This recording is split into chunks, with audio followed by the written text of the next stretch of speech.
सारंगसारखा सुप्रसिद्ध होतो. गरबा हा आपल्या महाराष्ट्रामध्ये ज्या पद्धतीनं ते उत्साहानं सगळे लोक करतात खूप आनंदाची गोष्ट आहे.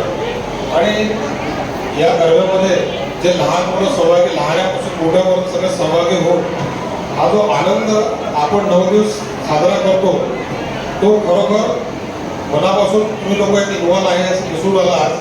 आणि आम्ही ही लॉयन्स क्लबच्या माध्यमातून या लोकांना एक संपूर्ण 7 दिवस संपता असते आमचं 2 ऑक्टोबर ते 8 ऑक्टोबरपर्यंत. त्यामध्ये प्रत्येक दिवशी एक एक कार्य केले जाते. त्यामध्ये वुमेन इम्पॉर्टंटचा एक प्रोग्राम असतो. तो प्रोग्राम तुमच्या मार्फत आम्हाला दिसत आहे का सगळ्या लेडीज ज्या पद्धतीने इथे सज्ज आहे खरोखर ते स्तुतीदायक आहे. आणि तुमच्या या सगळ्या टीमला मनापासून लॉयन्स क्लबतर्फे शुभेच्छा देतो. धन्यवाद. धन्यवाद सर. लॉयन्स क्लब नागपूर समर्थकांच्या वतीने तसंच बाहेर मोठ्या स्टुडिओच्या वतीने आम्ही आपले इथे स्वागत करतो. आपण कार्यक्रमासाठी उपस्थित झाला आम्हाला वेळ दिला त्याबद्दल आपले खूप खूप धन्यवाद. बहुत बहुत धन्यवाद सर. आपने अपना विशेष समय हमें